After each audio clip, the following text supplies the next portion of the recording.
Hello and welcome to the Team VVV podcast for all your weekly racing game rambles. I'm Martin and joining me as ever is Kevin. Hello. And Alan is back from Japan to give us his verdicts on Pokemon Sun and Moon. Hello viewers, absolutely. It's going to be huge. Is it a wicked game by any chance? It's a wicked game. It's a wicked game. That is, absolutely. And that is Alan's views on Pokemon. Oh, so awesome. Yeah, I love it. You will love it too. Just absolutely awestruck over it. Also, Ed couldn't be with us. He's probably watching I'm a Celebrity, Get Me Out of Here. He loves his reality shows after all. Last time he was actually watching Bake Off as well, as it happens. So that's our prediction for this week. Do like and subscribe. It always helps support what we do. And this week we are giving away a PS4 code for WRC6. So do check out the website for all the details on that. And obviously, strictly speaking, we are a racing game channel and podcast, but we can't really ignore the launch of a certain new car show. I'm talking, of course, about the Grand Tour. I saw it pretty much as it aired at midnight. Oh, I have to say, it is basically Top Gear in all but name, isn't it? Let's be honest, in a good way. So, Alan, have you seen it? What are your thoughts on it? Yeah, I mean, I obviously looking forward to it. It's had we've been aware for some time about the huge amount of investment going into it from Amazon. I mean, they've just, blank checks have been thrown at this show, and I think the intro to the show is on such a scale that you can see where all the money's gone. Oh, that was like a scene out of Mad Max, wasn't it? Great, yeah, love the intro, really nice intro. You know what was quite funny is actually when I started downloading it, the picture quality was a bit bad at first, and it comes out in the rain. It wasn't a great picture quality, but it quickly cleared up after that. And I think it does on Amazon. It kind of changes to 8 for some reason. It gets going. So was it a case that you could see clearly because the rain was gone? Well, there you go. There was such subtle symbolism in the show, wasn't it? Absolutely. So, no, the driving up, it was more like something out of Forza Horizon, wasn't it? I thought exactly the same thing. Yeah. Like that at Forza Horizon. So, yeah, driving up, the intro's brilliant. I thought the first few car reviews were fantastic. The footage was amazing. The angles, the beautiful looking at the cars. And if you have 4K, amazing to see it all running in 4K. You had the comparison between, obviously, the three cars in it as well. That was good fun. And, I enjoyed most of the show. I was quite surprised to see the McLaren P1. And its lap time there, in comparison to the other cars. I'm not going to say any more for spoilers for those who haven't seen it. But, I would say I enjoyed the show. I enjoyed the randomness of the dead bodies, of Jeremy Renner just falling dead outside the window, and the other chap being a slight spoiler. with the snake. It's okay. The other chap being bitten with a snake, and Carol Vorderman, which really was Carol Vorderman, just on the floor as a dead body. I mean, she was hired, flown there, played dead, went home again. I mean, that's basically what happened. I'd say the only part for me that that didn't work was actually the crowd fight when he was going on about the RAF or something, and it turned into a bit of a bum fight with the crowd, and they cut it all together, and it was a joke that was a bit weird. But I like the way they tried new things. What have they got? Conversation Street and other odd things in there. And I think they just want to try new things. I can see them being quite experimental. And why not? They are kind of new things, but by the same token, they are kind of just spin-offs of the current format. They've got to talk about cars and talk about celebrity and stuff like that. And I think that to be fair, they ran out of material in 2008. And they've been treading water since then, really. And I think the jokes have got more and more samey on Top Gear. So now they've got no limitation in terms of what they do. They just want to offend as many people as possible, and that's going to be something you're going to see increasing in these coming episodes. But overall, I enjoyed it. You could see there was some tension there because of the pressure they were all under. And I think no doubt as the show travels, they get into it more. We'll see some great fun stuff along the way. Has it made you forget all about the last series of Top Gear? Yeah, I think the last series of Top Gear had its moments. It wasn't a terrible show. It just, I mean, Chris Evans is gone now. I think Chris Evans was trying too hard, shouting all the time, and I think there were some nice moments. I think Top Gear is, it's got to alter Top Gear now, and I think it'll be interesting. I think round 2, of Top Gear versus the Grand Tour. I think it's not going away. It's going to continue. That battle, and we'll have to see how it works. But it's getting the personality right, and I think that with Chris Evans gone now from Top Gear, he was he wasn't a team player really, and I think that now they've got a team. Chris Evans show basically. Yeah, exactly. It was like his old show, and it just wasn't the same. He was trying a bit too hard. So, but saying that anyone who went on to present that show was going to be risking themselves massively. So, no, I think Grand Tour, more of the same, and different at the same time. I think they're going to be They've got to experiment. They've got to try things. And all right, some of it's not going to work, and some of it may be amazing. So. We'll just wait and see what they come up with. It's a shame actually that it's so the production value is so high now. They have to make it so far in advance because it can never be up to the minute. You'll probably be up to Series 3 before you get up to Trump's America now. Segments are still being recorded there, so I think those bits will be relatively up to date. The studio bits. The films are done.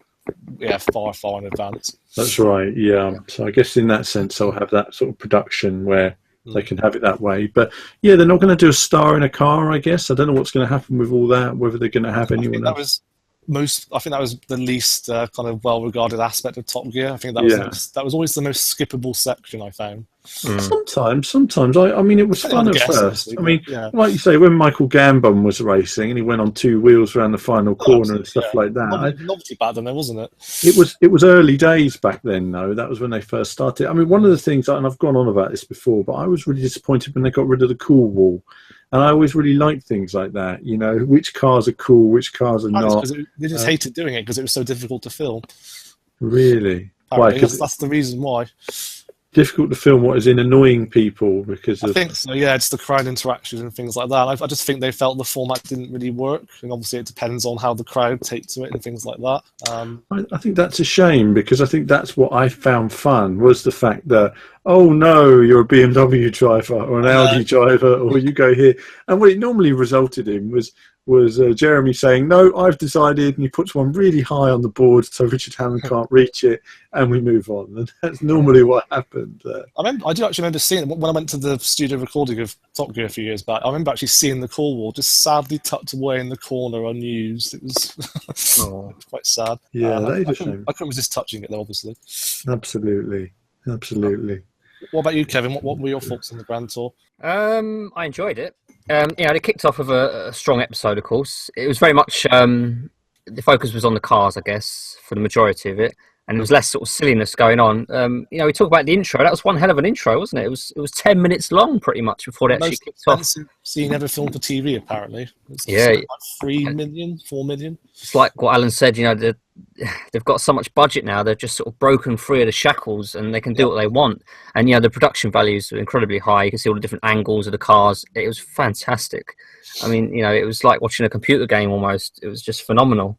But they started taking the mickey out of the Americans with the hood and all that, and I felt I was a little bit old and tired. It wasn't really a good way to kick off the show. And then he couldn't resist it because he's in front of an all-American crowd, isn't he? So he's bound to lay I guess wherever they go, they might sort of keep that as a theme. Wherever they go, they just take the mickey. And like what Alan said, with the fight scene was awful. I mean, what on earth was going on there? It wasn't edited well. I think that was the thing. We just didn't. When I first watched it, I didn't understand what was going on. I saw James May sort of bent over on the desk, and I thought, what the hell's going on here? Do you think? I don't know. Goodness knows. I don't know. It didn't work. I mean, it didn't flow, and it also felt like it went on for a long time. I don't know if you guys noticed, but I thought, okay, the joke's done now. It could have been half that amount of time, and it might have worked a bit better. But But yeah, a bloodied nose from Clarkson just seemed a bit weird at the end there. Like, okay. And what I didn't like actually as well was the new racing driver. The American. I just kept thinking, just shut up and drive. It was pretty lame, wasn't it? Yeah, it wasn't the best way to test their new circuit either. I think they should have had lots of cars going around that circuit, and they had all those lap times, and they didn't film any of them, which is a bit strange as well. So I thought is it going to be in every episode as well? It seems that way. No, I don't know. I think they're going to have a local driver. From maybe. They were talking about. So yeah, would that be a fair test though? Then, because it's before it was the same track and driver all the time. No, exactly. Well, no, having said that, it is in England, that track, isn't it? So it is. Bizarre track actually as well. On the subject of that, not what I was expecting. No, it is a very unusual track. Yeah, it's designed for camera work. I kind of felt like that corner with the drifting around it was designed for the camera. And I kind of feel that it's very much designed with the little house and stuff like that, just to get the right camera shots all the way around. So it's an interesting track. No doubt we'll see it appearing in future versions of Forza Motorsport. Yeah, we'll have to just wait and see how that develops. It was a part of the show that I felt needed more development. Actually, the track, like you say, more cars running on it, and more explanation behind. It just looks too dull, doesn't it? Have something on the track side. Give us a little bit of colour or something there. What was the name of the corner? Your name here corner or something. It was just, I don't know. And with the celebrity deaths and all that. I mean, the geezer for falling out of the sky, that was relatively funny. I mean, I was expecting it, of course. Yeah. But then with the snake and that, I just thought it was so cringeworthy. I thought, no, stop ringing this joke. It's horrible. Move on, please. I mean, and Carol Vorderman, and it's like, no, it's horrible. It was a bit weird. I mean, I remember watching. I was just thinking when the guy was being killed by a snake, and I will say he did a good job fighting the snake. Actually, it was quite well done. Twitching a little bit at the end, that was nice. But I just thought, here we are now with two dead bodies outside of the window for the rest of the show. It's just it kind of have that shock value to it though. I liked it. I mean, I wasn't expecting Jeremy Renner to slam into the ground. No, I mean they did fool me. I did genuinely think that was going to be the new celebrity segment, and then that happened. So, okay. So it was very strange. I think it just dragged on a bit too much. It was funny at first, but then once we had 2 and then 3, it was just way too much. Exactly. I mean, like I said before, I'm hoping for more spontaneous humour, and I just didn't get it in this episode. And I mean, the car stuff was fantastic. Don't get me wrong, but it just feels like they've got so much experience. Surely they can bounce off each other without having a script. They've done it for so long now. They're so comfortable with each other. It's every single joke in top. This I saw someone say that the other day. Go back to the old stuff. Every single joke is scripted. Yeah. Everything they say, everything in the news. Every single joke is scripted by Clarkson. Everything that happens in those tours abroad, every joke you see is scripted and pre-prepared with camera shots and everything to prepare. They rehearse the jokes and everything. So that's the thing about Clarkson. He's very meticulous about scripting and making sure everybody does what they do and gets the best out of a show. So I think the problem here was that they weren't relaxed when they were delivering it. You could clearly see that Clarkson and co were under some serious pressure. I got that feeling of pressure from them when I was watching it, which I haven't had before. He's always been so relaxed on Top Gear. But I do feel that as they relax more into the Grand Tour, that they will, and the show forms more around them. They want to find something new. And I think they're hoping to discover it in their journey, as it were. So we'll wait and see. I think there'll be some great moments, but no doubt some more cringe on the way as well for the next couple of episodes. But no, I mean, hats off to them. Under a lot of pressure, they made a solid, fun show. Good for the fans. I walked away from it having enjoyed it. Thought it had a weird bit there with a fight. I'll give them that. That's all right. Dead bodies outside, go on, offend somebody, Clarkson. That's what you're good at, and we'll see where it all goes. So I think to sum up the Grand Tour opening episode, really it was kind of business as usual. Very familiar, but in a way, it's not a bad thing. It's good to have them back. It gave fans pretty much exactly what they were hoping for. I just hope we see more. I hope they do sort of something new in the forthcoming episodes. They really take advantage of their freedom and their budget. Yeah. I think we will as we see sort of more and more exotic locations. They didn't really take advantage of the location in the first episode, apart from the intro. Yeah, that's true. Oh, that's right. Yeah. I think it spent too much time as well trying to cram everything in, because obviously it had to introduce all the new segments. It did feel quite cluttered. So it'll be interesting to see how the future episodes will fare. I mean, like we said before, this episode really catered for the petrol heads as well. It's very car-centric. Whereas, judging from the trailer that came out, next week's promises to be nothing like that. Yeah, I think they're turning them into soldiers, aren't they? With something like that. It looks odd. It looks heavily scripted, shall we say? Yeah. Basically, it's just them cocking about with guns. It could be entertaining. As you do. Yeah. Mixing cars with guns and probably plenty of explosions. Yes. Yes. So, explosions. Boom. That's what it needs more of, explosions. There wasn't enough explosions in the first one. Yeah. Actually, whilst we're on the subject of just cars, it's taken 21 episodes basically, but someone's actually popped us a question on YouTube. Oh, unbelievable! People actually listen to us ramble on for an hour. Well, there's actually somebody who listens, eh? Yeah, not just us talking to ourselves. So basically, user Davey15 wants to know about our kind of personal taste in cars. By the looks of it, he wants to know like our favourite cars and dream cars and stuff like that. I mean, in my case, I personally am quite a big fan of muscle cars. I think that probably stems from watching too many movies. Obsessed with bullets and Gone in 60 Seconds, all that kind of thing. So I guess in that case, my dream car would be a Ford Mustang. On the exotic side, it would have to be an Aston Martin, probably a DBS or something like that. What about you, Alan? I actually have to be quite boring and say the same two cars.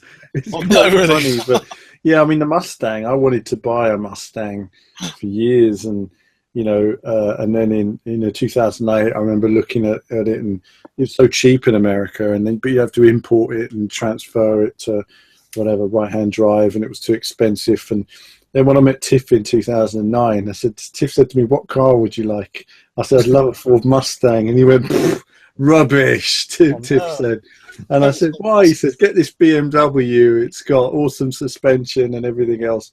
Anyway, the new, obviously, Mustang has new independent suspension. It's really well made, and it's great. It's still a muscle car. It's a V8. So I love the Mustang. The problem is, in terms of practicality, would I get one for practical reasons? Probably not, unless... If you live in the UK, we should point that out.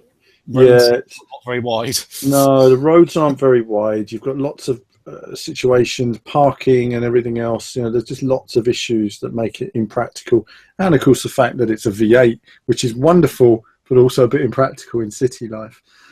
As for sort of sports cars, yeah, I've always been a fan of Aston Martins. I've always loved various versions of the Aston Martin, so that's right up there. I suppose, if I was to be a bit more creative with the answer, I'd say, growing up, I've had different cars sort of along the way. From the Testarossa in the 80s, Ferrari was always amazing at the time. I always liked Lamborghinis and their kind of aggressive sort of styling and the sort of aerodynamic look to them. Some really cool ones there. I forget all the names of them all, but they all look stunning. And I like the McLaren P1 as well that you saw on Top Gear this week. It's a stunning car, lots of really awesome curves on it and stuff. But, when it comes to, like you say, back to the Mustang and the Aston, they have such a masculine style, aggressive looking style to them, that's what I really like. If there's one more thing those cars could have, which they don't have, it's pop-up headlights, which we all know rule the world. So sadly, we don't see so many pop-up headlights now. I suppose I do like, that's why I like the old MR2 Mark II, because it had that feature, as did the Mark I, but I like the rounded edges of the Mark II years ago. But no, and also the R33 Skyline is a very awesome car as well. Don't try to insure one in the UK. Waste of time owning it.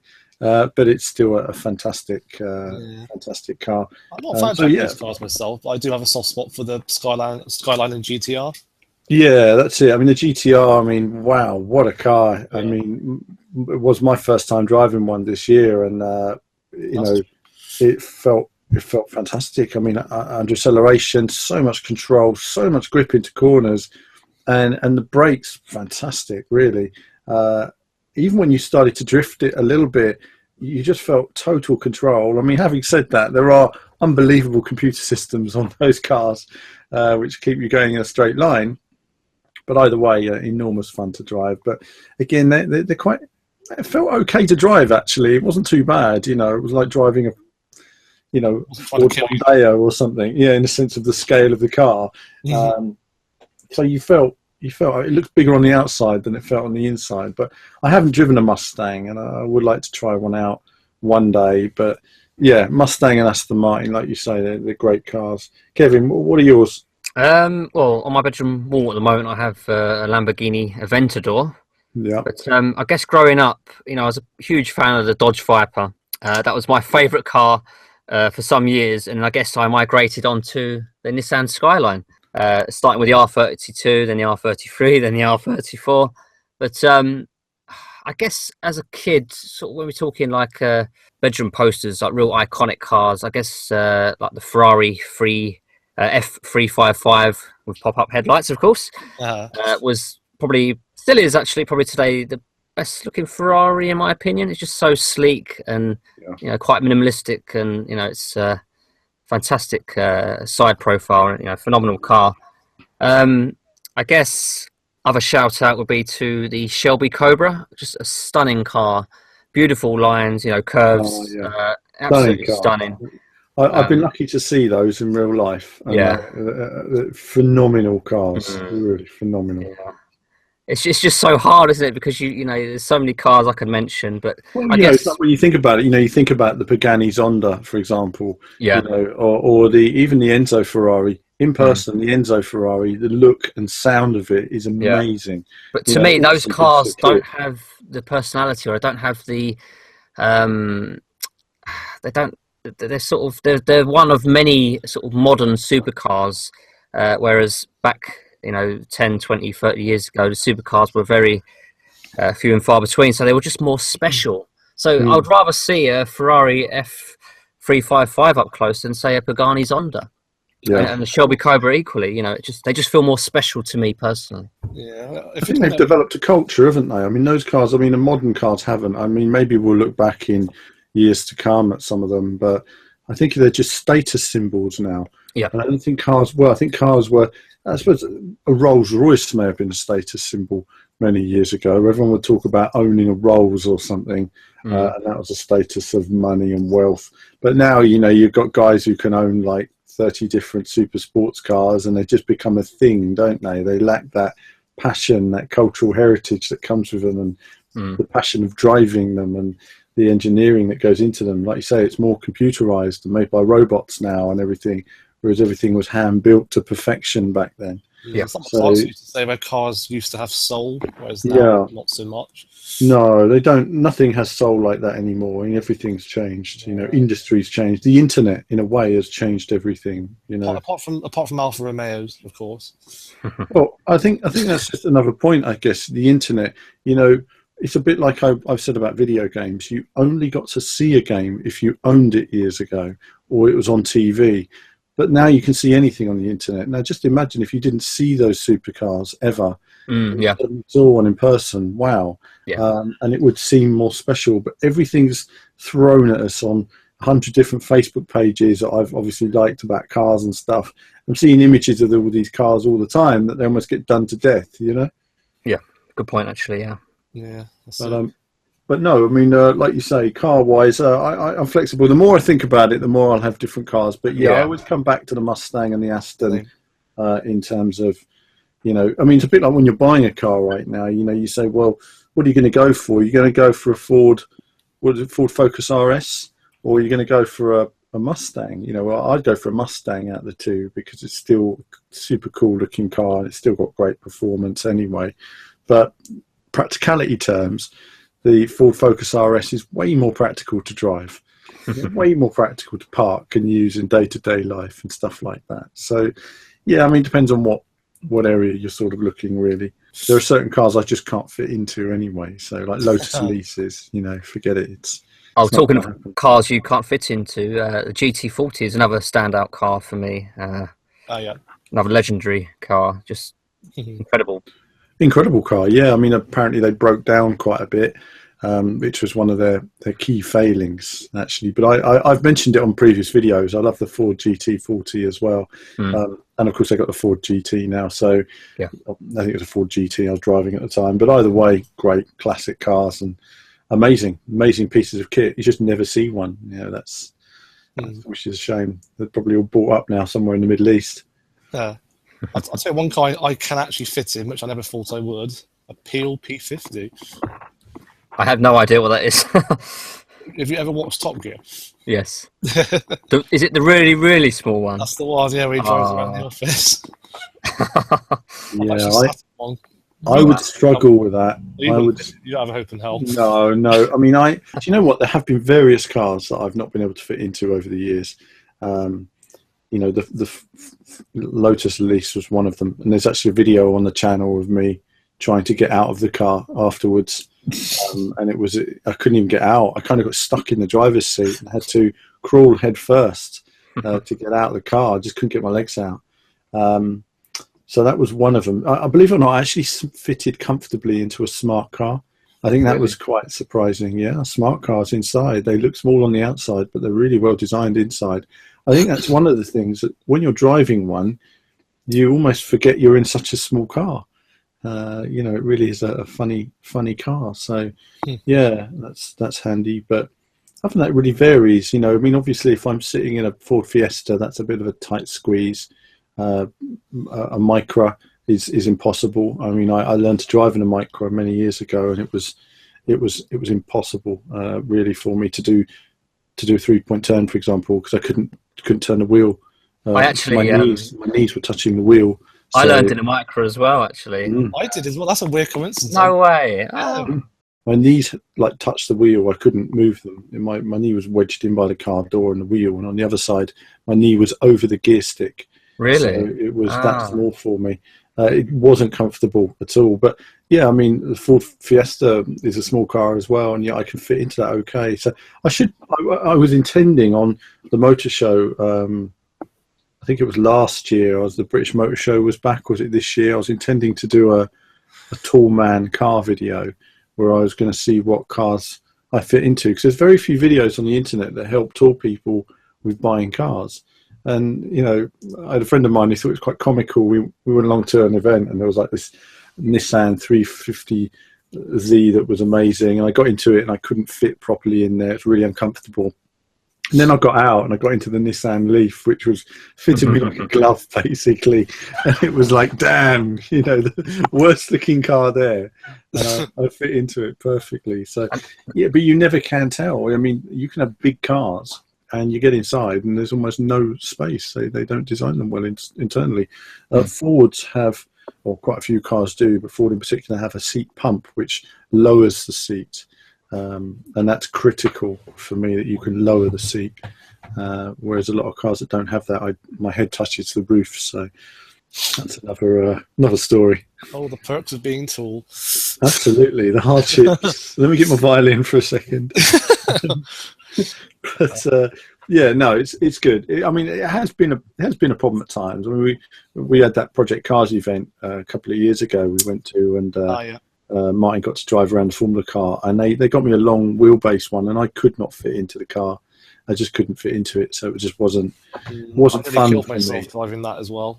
Yeah, I wish I could, but it's just not fun for me, unfortunately. So I did the karting, but even the karting was uncomfortable. So I'm not supposed to do karting anymore now. Yeah. But no, it's good. Like you say, I'm going to try some of these out at some point, and I probably will do a video just climbing into cars that are just way too small. I remember actually going way back, you know, when the new Mini was brought in around, I don't know, 99 or something like that. I went along to the British Motor Show that year, and Ford were unveiling the new Mondeo. And I thought, oh, well, let's see what this new Mini's like. And I jumped in, and I couldn't fit into it perfectly. I couldn't fit into it properly at all. And I was like, oh, no, terrible. Got out, terrible. No, look, I don't even fit into it. And it was just them off. And I remember getting into like small cars intentionally, finding the smallest car, getting in, saying, no, it's no good. It's useless. And climbing out, no, it's no good, everybody. And it was so embarrassing for the people on the stand. I thought, see, you haven't made your cars big enough. But every now and again, the smart car was like, oh, damn, I fit perfectly into this. Horrible. So there is a funny one. But yeah, the new Mini. I went back to the motor show in 2008, and I thought, let's sit in a Mini again, see if it's moved forward. And it had. And I fitted perfectly into a Mini then. So they altered the car completely for tall people in the following years. One car I definitely could get into was a Morgan. The Morgan was a problem. It was a bit like sitting in an MX-5. That's another car I do not fit into.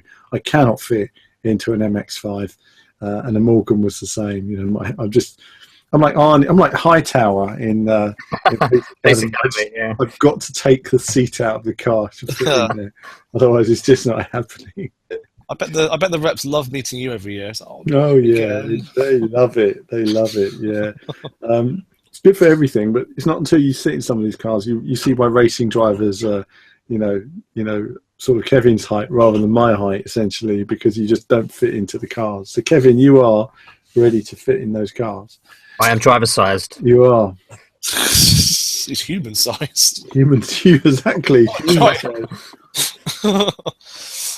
Yeah, we should probably move on. Yeah. So thanks for the question, viewers. Yeah, more questions. More questions. We can honestly ramble about just about anything. But yeah, if you do have anything to ask, do just post in the comments, and yeah, we'll see what we can do. Where are we? So yeah, we should probably talk about some racing games. So Assetto Corsa, that's always a natural starting point. Good news for Assetto Corsa owners, actually. The Porsche pack finally has a console release date. It's a lot later than the PC one, but it's coming out on November 29th. At least the first one is. Yeah. I mean, I don't know how I feel about that. I kind of feel that Kunos are letting console gamers down a bit. I mean, I think this whole massive delay, let's rush it out on PC, console owners, I think they also damage their own sort of PR, if you like, because if they kept it... bad, though, because the second one's already out on PC. Well, exactly. They just shouldn't release the second pack when they know the first pack isn't out yet. And I just feel that if they held those packs back and released them on all formats at the same time, there'd be an explosion of Assetto Corsa. Instead, you get kind of these dribs and drabs, where here's the PC, console owners are getting bored. It's just kind of rubbing it in the faces of the console owners. I mean, PC gamers have already got all the modded content. Yeah. So they've got tons of extra content, whereas the console owners have nothing. And so I feel at the moment that it's great that it's coming to console. It's good that they're saying private lobbies and all that stuff is all coming.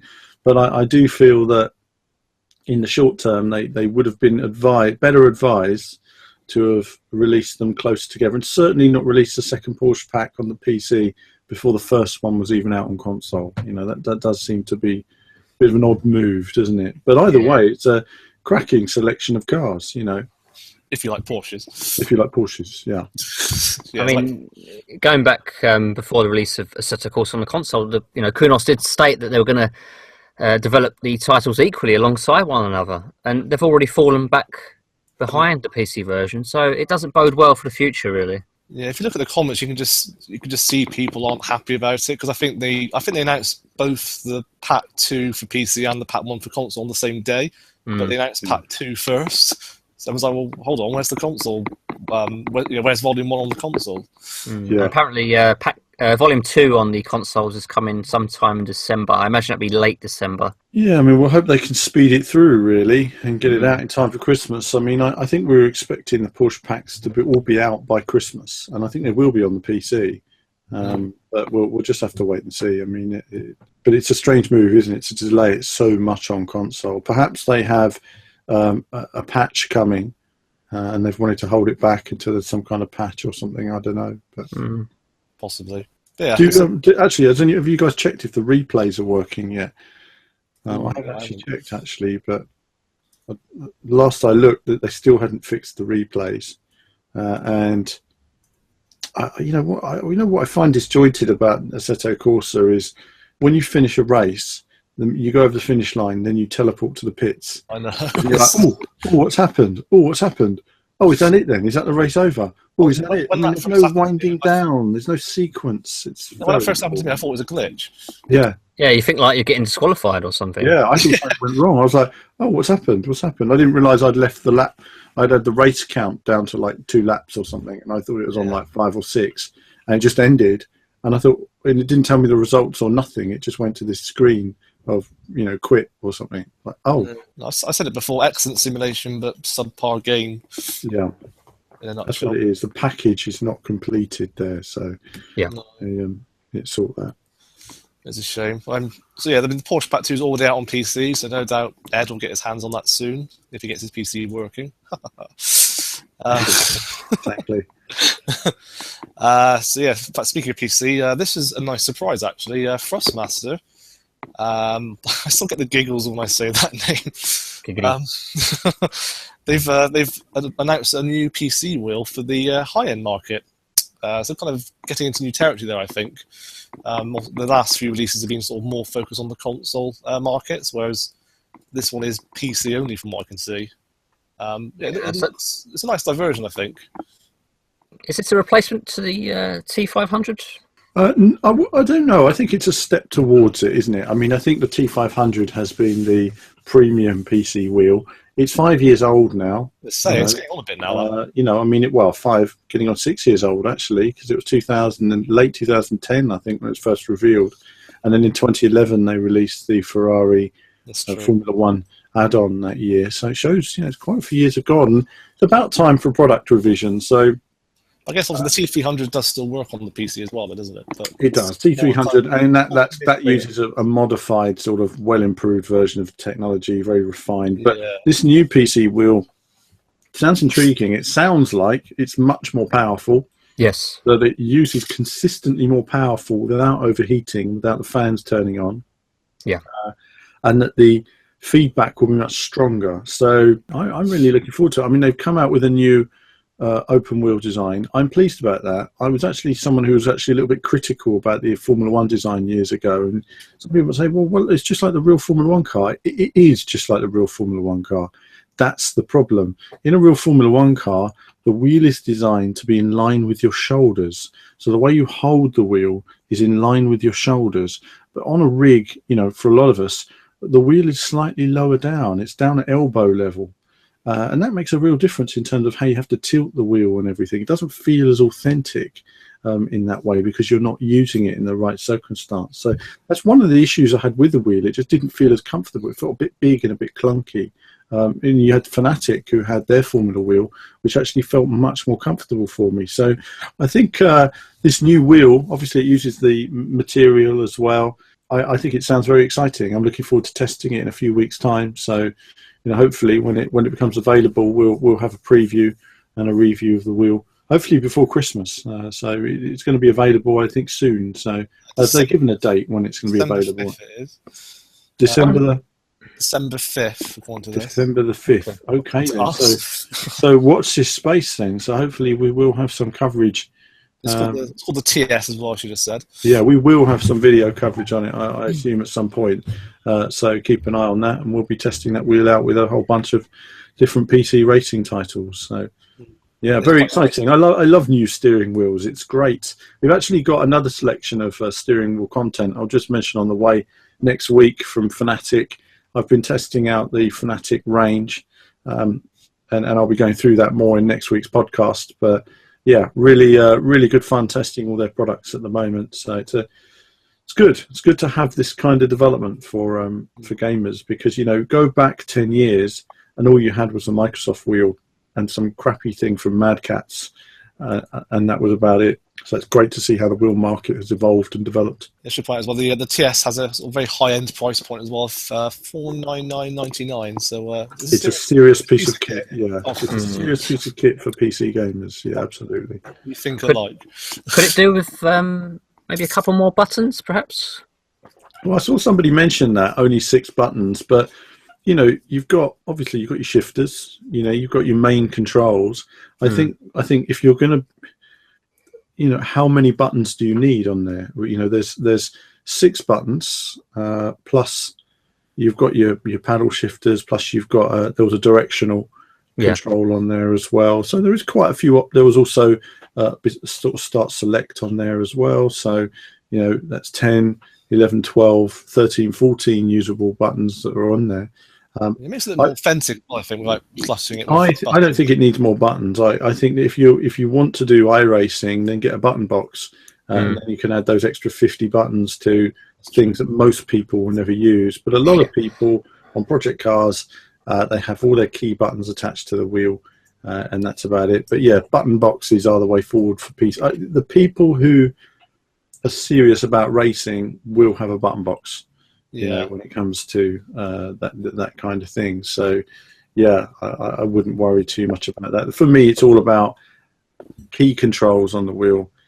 How does it feel in my hand? How does that responsiveness kick in various titles? Yeah, I'll be testing it out on a bunch of titles. So, like you say, open wheel.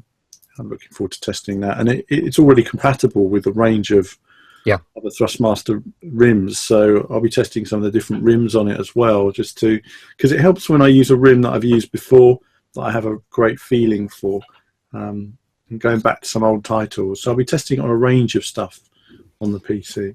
You'll have to test it on RaceRoom Racing Experience as well. Well, that's what I've been thinking about. Yeah, I mean, RaceRoom Racing Experience, you know, we can talk a bit about that. It's had masses of updates recently, and I don't know, visually it just seems to be looking better to me. I don't know what you guys think, but I was looking at trailers of it thinking, wow, this looked like Race Pro a few years ago, and now it's looking better and better and better. And we haven't done much on it recently, purely because I was playing with triple screens in the past, and they just weren't optimizing triple screens, and it made it very difficult to play the game, essentially. So sort of you don't get motion sickness, but you feel a bit uncomfortable because you've got this folded image either side.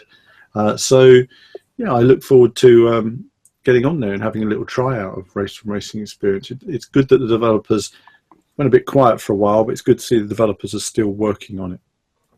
From what I've seen of that game, to me, that it's all about the sound in that game. It just blows almost pretty much every other racing game out of the water, as far as I'm concerned, in terms of amazing audio. I mean, the guy who makes the audio is, for me, that's it's very difficult because, you know, between Dirt and RaceRoom, they're both incredible at what they do. I'd say RaceRoom Racing Experience is the best. There's a few areas of engine note that are just amazing when you're playing, and he couldn't have done it any better.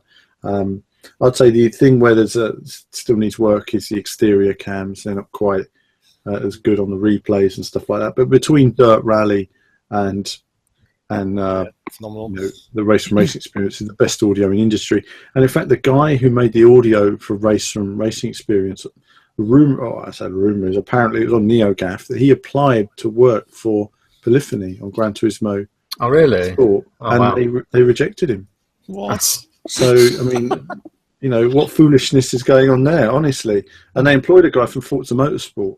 So the guy, with all due respect, Forza has some nice engine sounds as well, but they're not nearly as good as the stuff you're hearing in RaceRoom Racing Experience.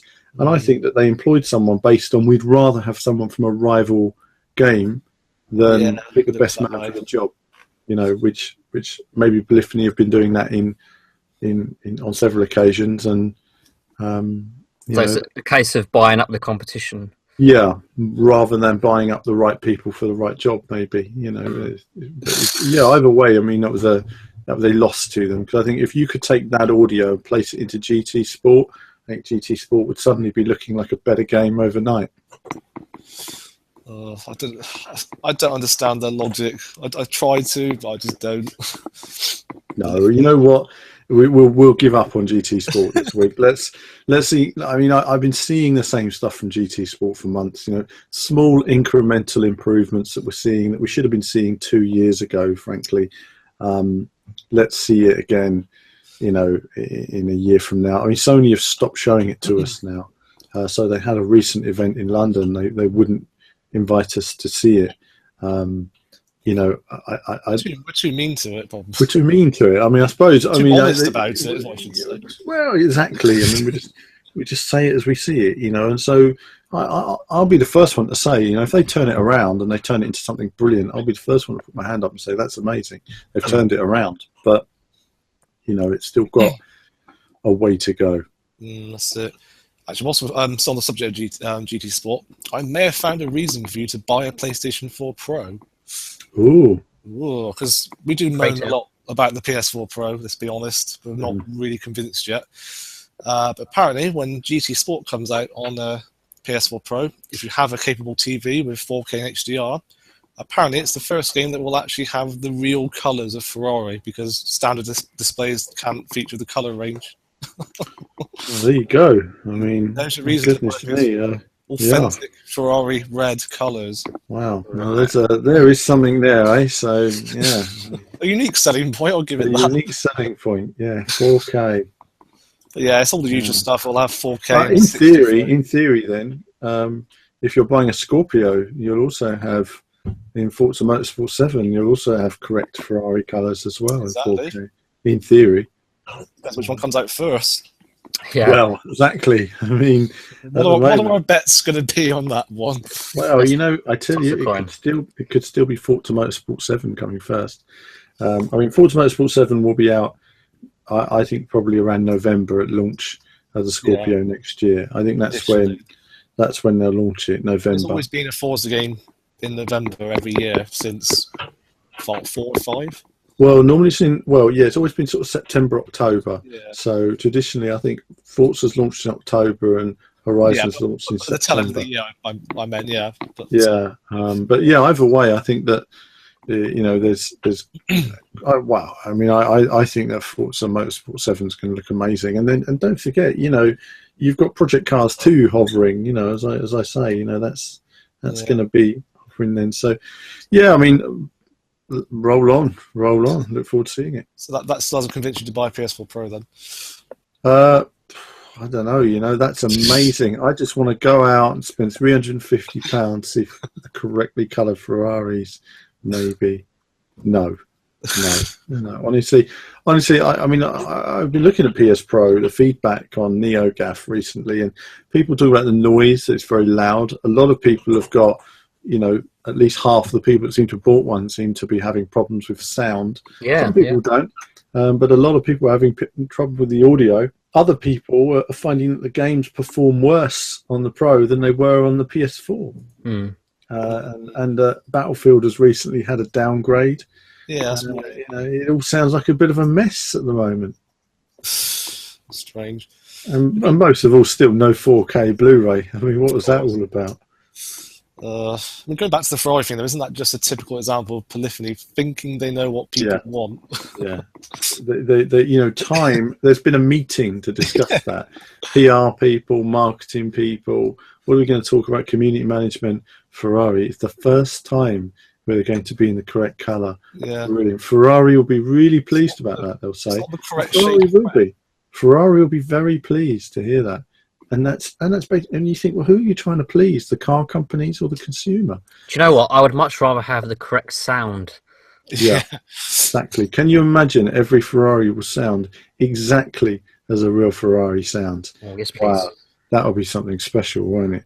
But we're still unfortunate. That ain't going to happen. I mean, the audio will be better than it was, but if it's as good as Forza Motorsport, then that's good. But it's still not genre defining. It's not what we want from Gran Turismo. We want Gran Turismo to be the best in class. It doesn't sound on part of Forza to me yet. Obviously, it's still work in progress. No, it doesn't. No. I think they've got so much work to do on that. I'm not sure if they'll possibly meet that target. You know, it makes you wonder, doesn't it? I mean, whether they're going to release it next year or not. I mean, it seems like they have a lot to do. This is, for me, Gran Turismo Sport was a game that should have been out at launch for PS4, i.e. like a tech demo of Gran Turismo, like a prologue, with a bunch of tracks that people could just race on and do their esport thing, and they could develop that alongside developing GT7, which would have been your fleshed out. I'd much rather they just shifted their focus onto GT7. I think we all would now. I think Gran Turismo Sport is losing its momentum. I mean, when you look at Facebook updates and stuff like that, all it gets is negativity now from people. Yeah. People are saying, you know, we don't care about more videos or screenshots. We just want to get the finished game now. You never would have thought that 10 years ago or so. No. Even just a couple of years ago, you know, it really. I think people feel like, because they said Gran Turismo would launch in January this year, or around early this year. You know, the implication from TGS last year was January. Look at it now. You know, we don't know when it's going to release. So they just can't keep their promises. Yeah. That's the trouble. Oh well, in more positive news, Xbox One owners have some good news, as Burnout Paradise is finally backwards compatible. It's taken quite a long time. I think it's taken over a year or something like that. But I must say, I think Burnout Paradise is still one of the best arcade races in the last 10 years. It's at the absolute pinnacle of the genre, I think. Apart from Driver San Francisco, which is... I was just about to say, yeah. But, nothing touches Driver. That's the best game in the world. Yeah, no, absolutely. You know, I agree. You know, 10 out of 10 for the multiplayer mode in Driver San Francisco. But Burnout Paradise has a special place in my heart, though, as well. I love the Burnout series, and I would love to revisit it, actually, on Xbox One. Apart from Wreckfest, for example, I don't think any damage modelling has come close to what we saw in Burnout Paradise. No. I still remember, like, when you hit something, it kind of went into slow motion, and you could actually see the energy transferring through the bodywork. It was incredible. Yeah. Almost ahead of its time, some of the technology in that game, I think. Yeah, which one was the other one? Reckless or something that was out on the Xbox One at launch. There was a game where you drove a DeLorean and you race around and you. Oh yeah, we talked about that last week. Yeah, the original Xbox. You mean when you said Xbox One? I thought, hold on, that Xbox. Yeah, you can't say Xbox One. That's right. There was. Yeah, that was a launch title in Europe. It was a launch title. You just went around crashing into scenery. At the time, that had amazing visuals as well. It really was stunning, you know, in terms of damage modelling and everything. You know, who would have thought that, you know, 15 years later or whatever, we'd still be struggling with bouncing off walls and, you know, stuff like that. It was a very short game. There wasn't a lot to it, from what I remember. No, it was very mindless, but it was fun. I remember the ports that came out on PS2 and GameCube that were quite lacking. Yes. Compared to the Xbox version. It just shows how sort of ahead the Xbox was in terms of its capabilities, really. Absolutely, yeah. Compared to the competition. Yeah. But yeah, I think as well the thing with Burnout Paradise is back then open world races weren't very saturated. They were relatively fresh. I think it added to its appeal. The concept here was fantastic, wasn't it? It was like a playground, basically, and you could choose what you wanted to do. You could go through, you know, crash through all the signs. You could take part in all the races. You know, you had that choice. You know, you do what you wanted to do, and that was quite revolutionary at the time, I guess. Yeah, brilliant map, endless amount of things to do. Yeah, lots of jumps and hidden things. Yeah, it was a game that actually gave you incentive to explore the map. But my God, did it take a long time to explore that map and get most of the goodies. You know, it's one of those games that requires an awful lot of time, investment of time to, you know, complete the majority of it. I mean, very few people, I imagine, actually 100%ed it because it was such an epic scale. I think I came close. I played that game so much. Yeah. I think as well, I remember the sort of seamless online multiplayer was quite revolutionary at the time. I mean, we take it for granted now in games like Forza Horizon, but here's a game where you could just jump online and play with someone without any menus, pretty much. It was all done in-game. Yeah, it's fantastic, wasn't it? So Burnout Paradise will be free with Games with Gold next month, between December 16 to 31. And also it's worth noting that the quad bike racer Pure is also available to play through backwards compatibility as well. Was that a game that either of you guys played? Yeah, I played it. I can't remember. I think I quite enjoyed it at the time, but I think I enjoyed it, but I can't remember now. We've definitely done it though. There was that. What was the other one? It was good, but I'm not sure if it was that. Obviously, isn't that memorable to us, unfortunately. I think I'm right in saying it was made by the guys that did Split Second. Oh, I didn't know that. Yeah. I think that was a Black Rock Studio game. Ah, okay, cool. No, I don't remember too well, but yeah, Nailed was the other one. Nailed! I actually get those two mixed up as well. They're very similar, aren't they? Yeah. Nailed. Yeah. nailed. We have a video of it on the channel somewhere. And there was another game called... I'll just have a look for it. I'll see if I can find it. Hang on. Does anyone remember Mad Riders? Yes. Yeah. That was a really fast-paced game, wasn't it? That came out recently on PS3 as part of the Plus free game. Ah, yes, that's right. I haven't actually dived onto that yet, so I have to check that out. So it looks really fast-paced and real sort of arcade, old-school title, so I'm really going to have to get on that soon. Yeah, it looks good. It's again, it's the type of game we don't see a lot of anymore, is it? No, fortunately not.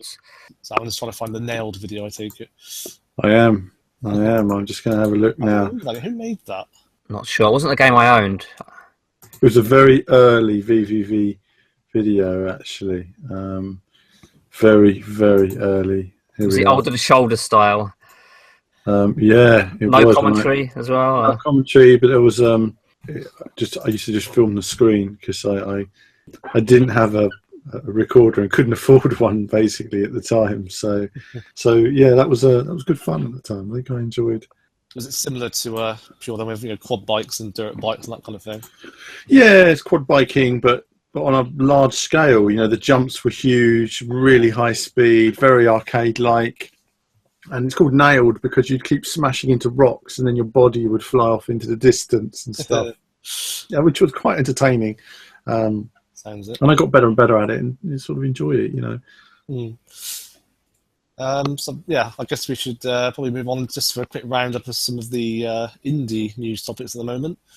Obviously, we've got Rocket League, which I think is basically the gift that keeps on giving, basically. They surprise me every time they come up with a new update, but now they're coming up with some sort of customizable training sessions, I believe. Kevin's our resident Rocket League fan. Yeah, so basically, You? it does, because I'm always looking to increase my level, like get higher up in the divisions. And at the moment, I feel like I've sort of plateaued at a certain level.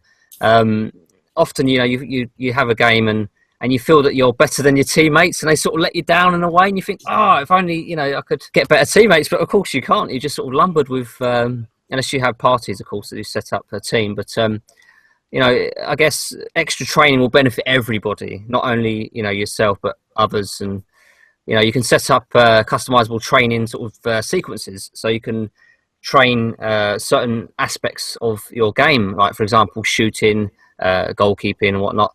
And you can actually share these with other players online. So that'd be, I think that'd be a very popular feature when it does land on the consoles and the PC. So I am looking forward to it. Actually, it does seem a little bit gimmicky, but honestly, I feel that it would sort of benefit a lot of more serious players and sort of addicted players like myself.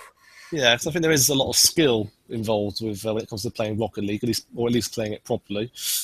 Yeah, we say it all the time. One of those easy games to pick up, hard to master. Well, this is incredibly hard to master. This has levels on top of levels on top of levels. It's incredible, the depth there and the skill. There's just it's phenomenal. Basically, the gaps in skill levels that you have. I would consider myself above average. I'm in the Challenger Elite division, so it's pretty decent, but I feel I need to be a little bit higher. I feel like I'm not quite represented by that level. I feel that often I find I'm better than my teammates. They sort of let me down a bit, and I just feel like I should be a bit higher. And I guess with the training, if it can train my teammates up a bit better, then I'm all for it, because I'll get a higher rank then. Well, something that may excite you even more. Your favourite game's coming out. Rockin' Racing Off-Road is coming to PS4.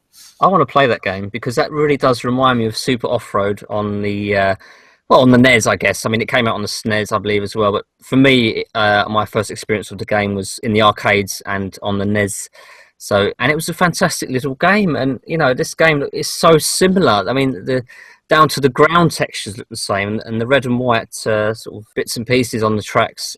So similar. And okay, the reviews haven't been great, but I mean, I don't know, maybe I have a little bit more appreciation for it because it was a similar game that I grew up with, so I would get more out of it, I guess. But yeah, if I can get hold of that game, I'll certainly put in some decent hours with it.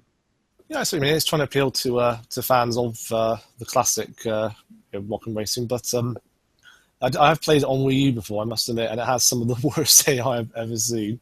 Oh, really? they get lost, they crash into walls. Oh no, that's bad to hear because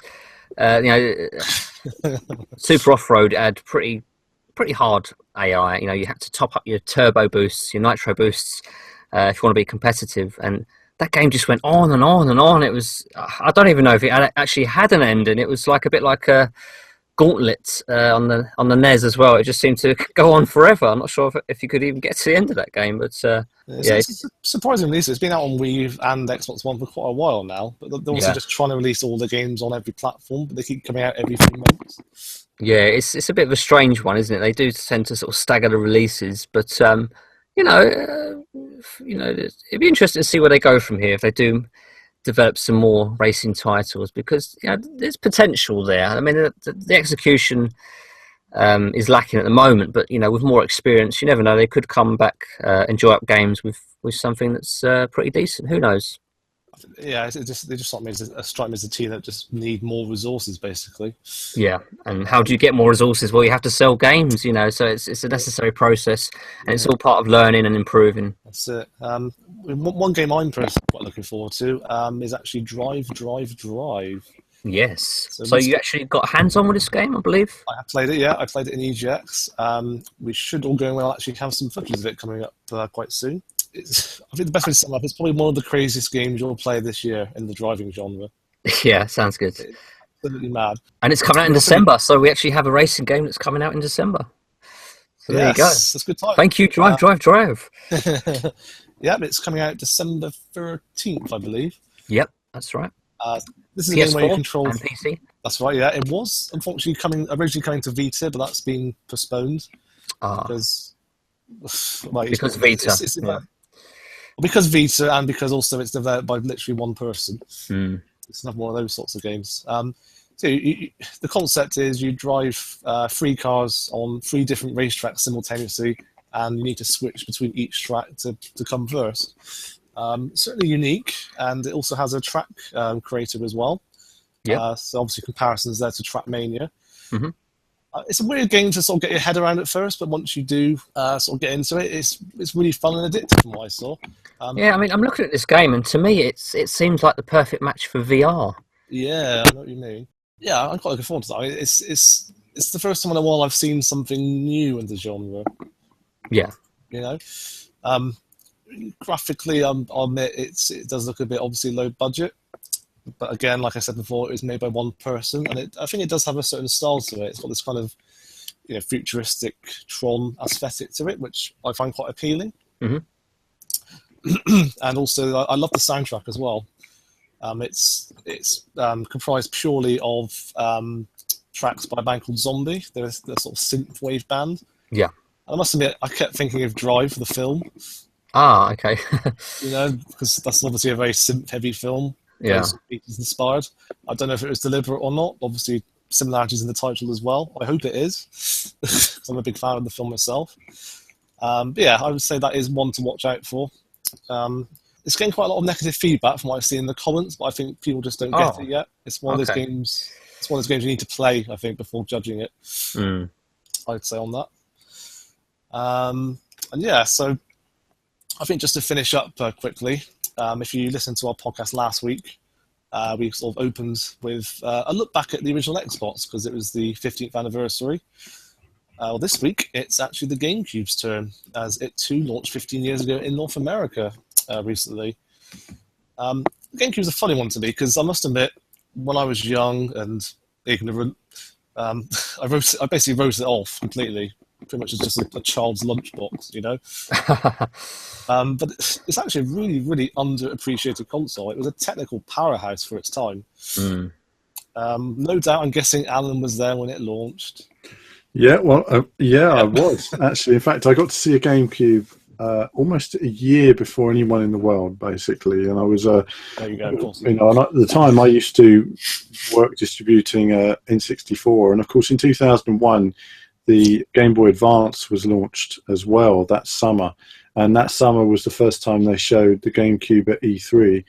At E3, they had a bunch of screens, but then they'd have rooms with small projector rooms or large screen rooms. And I remember seeing Star Wars, what was it, Rogue Leader? Yeah. and it was just unbelievable. It blew my mind. I was captivated. I remember. And so it was released when Luigi's Mansion and Star Wars came out, but Star Wars was 60 frames per second, fantastic. And of course, there were a whole bunch of really good games released. And Metroid looked stunning on it. You had Resident Evil, you had Mario Sunshine. For me, the underrated Mario Sunshine. It got a bit hard and less fun as it went on, but it was an underrated game. It had some great concepts to it. And if you've got OCDs and you want to clean everything, brilliant. I thought the whole system was perfectly formed, very underrated. I wasn't so keen on the controller, No, but they were the first publisher to have official wireless controllers, which was amazing at the time. You'd had some in the past, like some infrared ones for the Mega Drive and stuff, that were terrible and not very responsive. But this was a proper remote-controlled wireless controller, and at the time it was like, wow, no cables, what a revolution. So and they designed their own disc format as well. Great system. I have two of them. One I got that was for Japanese and American games, and one I got for UK games as well. And of course, not forgetting stuff like F-Zero, which was mind-blowing on that system. Play that game. I look back on that era very fondly, with great games across all formats. It didn't sell very well. It deserved to, but sadly, that was the last time we saw market-leading technology from Nintendo. I've not owned a Nintendo console since. They all kind of changed stuff. I mean, literally that year, I think that Game Boy Advance, my two Nintendos are the last time, two GameCubes are the last time I bought a Nintendo system. After that, they simply weren't made for someone like myself. It all became a bit gimmicky, and that's kind of the road they've gone down since, which has worked for them as a business. It's like Pokemon, it continues to sell. Obviously, I love Pokemon because I was away last week playing it, but the reality is that it's boring now, isn't it? I remember when Pokemon Gold was coming out, or Pokemon Red and Blue were the first ones on the Game Boy Advance, selling unbelievable. And then Pokemon Yellow was coming out, and the anticipation was off the chart at the time, and it just flew out the door. It's just a machine that prints money, Pokemon. So I suppose I would have liked Nintendo to have created more characters. I do feel that, sadly, that if there was one restriction with them, is that they hadn't created more characters. But there were some strange games. I can't remember all of them now, but Resident Evil I remember was impressive, and there was that strange one, wasn't there, about a giant, big yellow giant. I don't remember that one. And he had like wobbly arms that looked really freaky, and his arms would get longer and longer. That was quite interesting. So, and then, what's the other one as well, where you were like a super 2D superhero guy?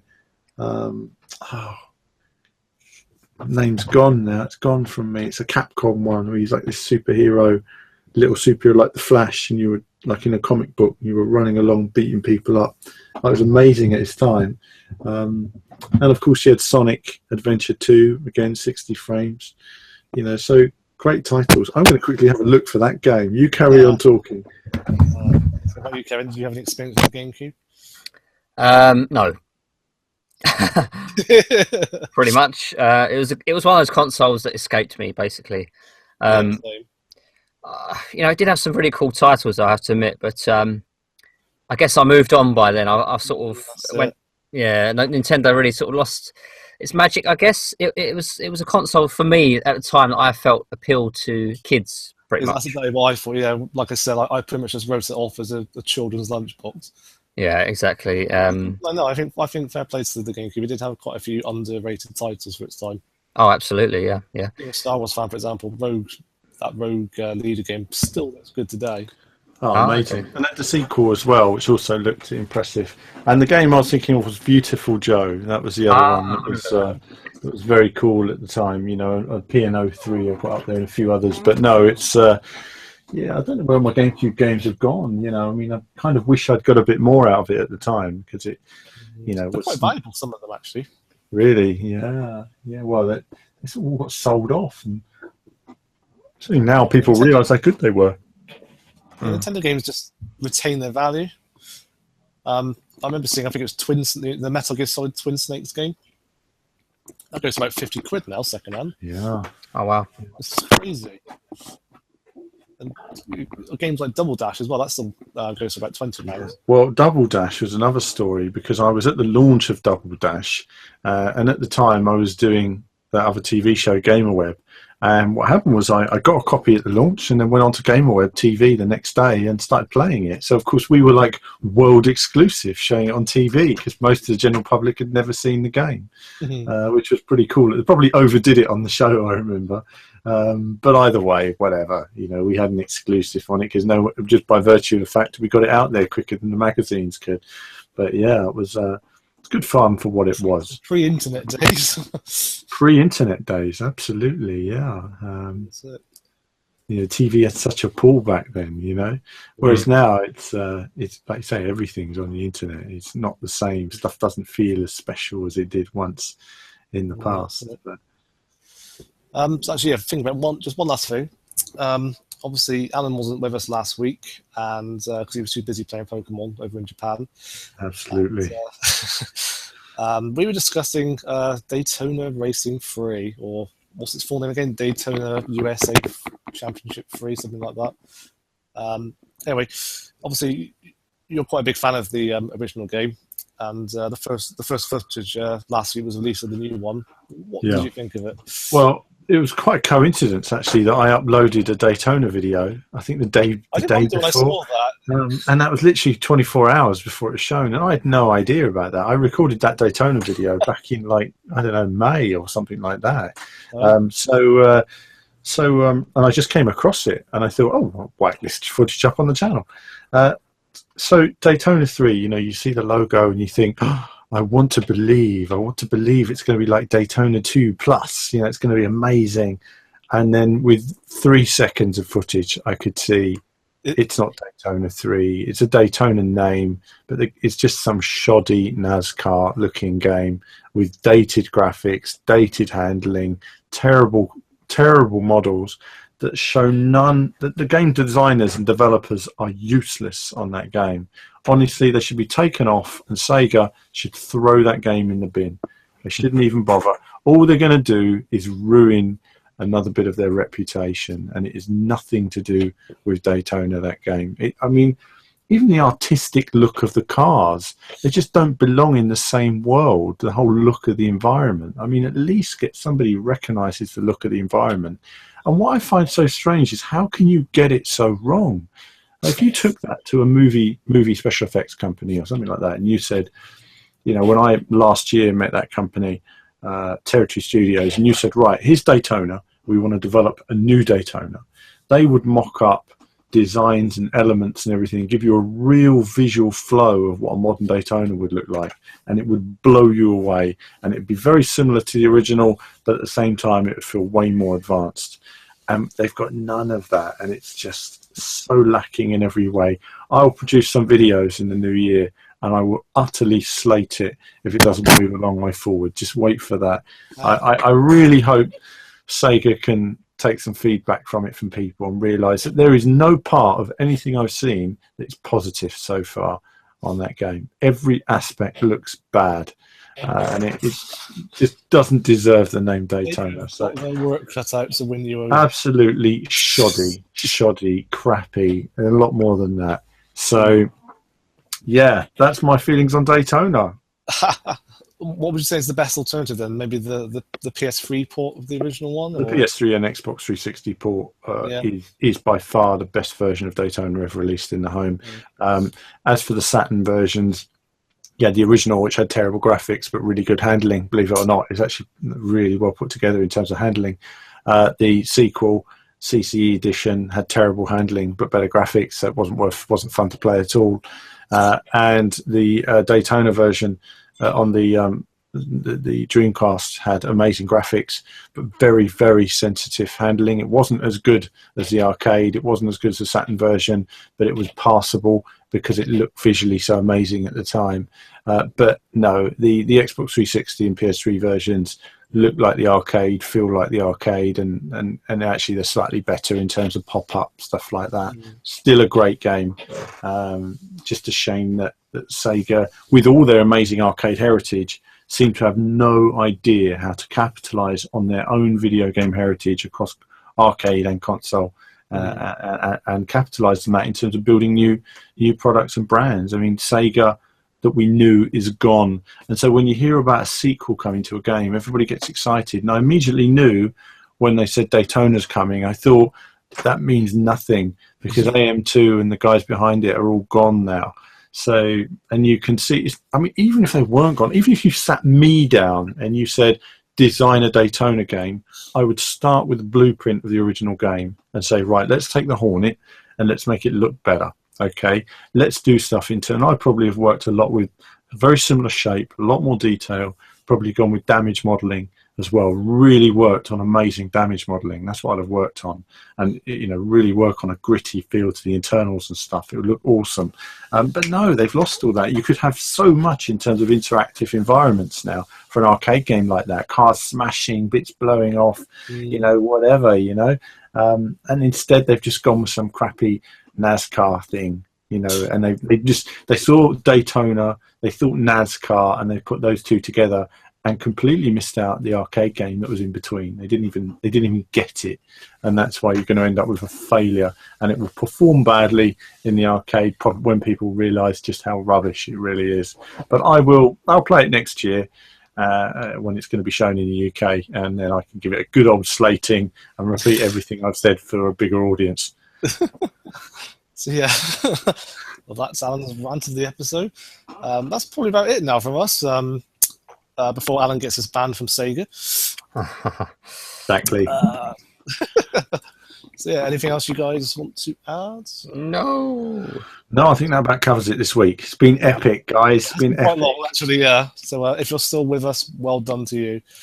But yeah, that's it from us now. Like I said before, if you have any questions, do feel free to post them in the comments. But yeah, that's it from us. So we'll see you again next time. Bye.